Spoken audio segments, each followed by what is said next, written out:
ఏ star edutech విజయం మీది మార్గదర్శకం మాది. మన ఏ స్టార్ ఎడ్యుటెక్లో ఇప్పుడు సైకాలజీలో చైల్డ్ డెవలప్మెంట్లో పెరుగుదల, వికాసం, పరిపక్వత కోసం ఎక్స్ప్లెయిన్ చేసుకుందాం. ఏంటి పెరుగుదల అంటే ఏంటి అంటే పుట్టిన ప్రతి జీవి మన మనుగడకు అనుగుణంగా, పరిసరాలకు అనుగుణంగా మార్పు చెందడాన్ని పెరుగుదల అంటారు. పెరుగుదలలోని వికాసానికి, పరిపక్వతకి మూడింటికి ఇంటర్లింక్ ఉందా అంటే ఉంది. పెరుగుదల కరెక్ట్గా లేకపోతే అంటే పుట్టిన ప్రతి జీవి పెరుగుదల సహజంగా క్రమ పద్ధతిలో జరగకపోతే వికాసం అన్నది మందగిస్తుంది. పెరుగుదల, వికాసం మందగిస్తే తర్వాత ఆ జీవి పరిపక్వత అనేది సాధించలేరు. అంటే ఫర్ ఎగ్జాంపుల్ హ్యాండిక్యాప్డ్ పీపుల్స్ ఉన్నారు, తనకి గ్రోత్ సరిగా లేదనుకుందాం, ఎగ్జాంపుల్ మాత్రమే తీసుకుంటున్నాను. గ్రోత్ సరిగా లేనప్పుడు, నడవడం సరిగా రానప్పుడు తన వికాసం కరెక్ట్గా జరుగుతుందా అంటే జరగదు, కొన్ని మార్పులు సంభవిస్తాయి.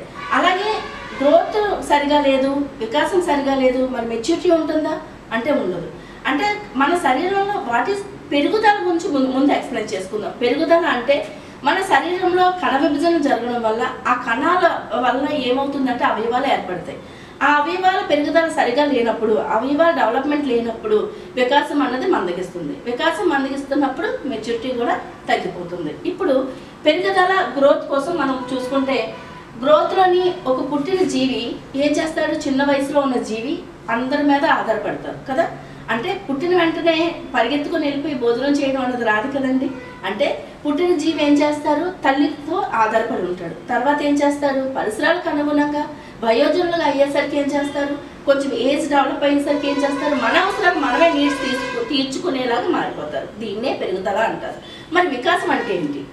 మన వికాసాన్ని, పెరుగుదలని ఒకేలా చూస్తాం, కానీ సైకాలజీలోకి వెళ్ళేసరికి వికాసం చేంజ్ అయిపోతుంది. పెరుగుదలలో సహజంగా నడవడం అనేది వచ్చేస్తుంది, కానీ ఆ నడవడంతో పాటు డెవలప్ అయ్యేది అంటే 10వ నెలలో పుట్టిన జీవి, ఒక వ్యక్తి, ఒక శిశువు 10వ నెలలో నడక ప్రారంభిస్తే ఒకరు సంవత్సరంలో నడక ప్రారంభిస్తారు.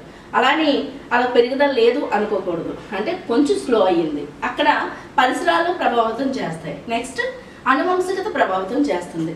అంటే వాళ్ళ ఫాదర్కి ఒక 4 years మాట్లాడారు అనుకోండి, లేదా వాళ్ళ మదర్ తరపు ఎవరో 4 years మాట్లాడారు అనుకోండి, ఆటోమేటిక్గా శిశువులో కూడా అదే ఇయర్లో మాటలు రావడం అనేది కొంతమందిలో మనం చూస్తాం. దీన్నే పెరుగుదలతో పాటు వికాసం జరగకపోవడం లేదా స్లోగా జరగడం అంటారు. మరి ఏంటి పరిపక్వత అంటే ఏంటంటే కొంత ఏజ్ వచ్చేసరికి కొంతమంది పిల్లలు ఇంకా చిన్నతనంగానే ప్రవర్తిస్తూ ఉంటారు, చూసాం కదా. అంటే వాళ్ళు పరిపక్వత చెందినట్టుగా ప్రవర్తించరు. అంటే వాళ్ళు కొంచెం పరిపక్వత అనేది కొంచెం లోపం ఉన్నట్టుగా మనం చెప్పుకోవచ్చు.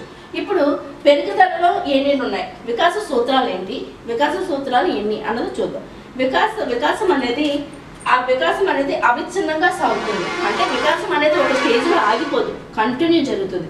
అంటే పుట్టినప్పటి నుంచి చూస్తే వయోజనులు అయ్యేంత వరకు కూడా వికాసం జరుగుతూనే ఉంటుంది, కానీ పెరుగుదల మాత్రం ఆగిపోతుంది. చూసారా, పుట్టిన వెంటనే మా శిశువు పెరుగుతూ ఉండడం మనం గమనిస్తాం, హైట్లో కానీ వెయిట్లో కానీ పెరగడం గమనిస్తాం. మరి ఓన్లీ పెరుగుదల అనేది బహిర్గతంగానే జరుగుతుందా, అంతర్గతంగా జరుగుతుంది.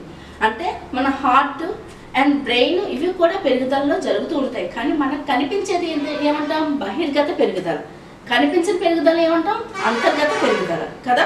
ఈ రెండు కరెక్ట్గా జరిగితేనే కదా వికాసం అన్నది వస్తుంది. ఇప్పుడు కొంతమంది మనమే చూద్దాం, ఒక ఎగ్జాంపుల్ చూద్దాం. ఒక శిశువుని తీసుకుందాం, తన పెరుగుదల సహజంగా కరెక్ట్గా లేదు. అంటే ఏ నెలలో రావాల్సింది ఆ నెలలో వాళ్ళకి సంభవించలేదు. నడక 10వ నెలలో రావాల్సింది ఒక 2 years తర్వాత వచ్చింది అనుకుందాం.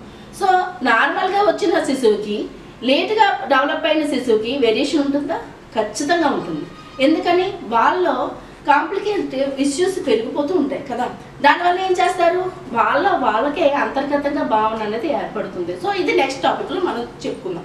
ఇప్పుడు వచ్చేసరికి మన టాపిక్లోకి వికాసం అనేది అవిచ్ఛిన్నంగా జరుగుతుంది. అంటే నిరంతర ప్రక్రియ, వికాసం అనేది నిరంతరం జరుగుతుంది.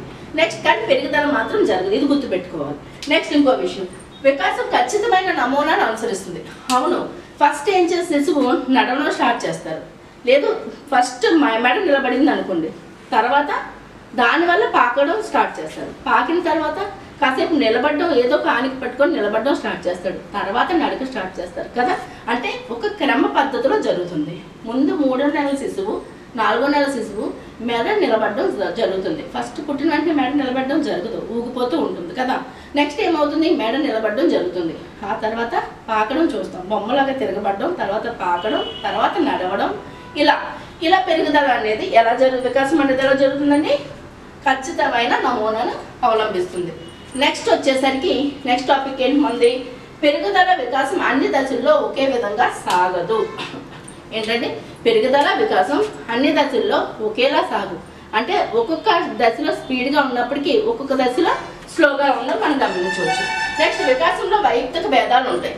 ఎస్, పుట్టిన వెంటనే నేర్చుకున్న దానికి తర్వాత కొంచెం వయసు వచ్చిన తర్వాత మెచ్యూరిటీ వచ్చిన తర్వాత వికాసం చెందడానికి తేడా ఉంది కదా.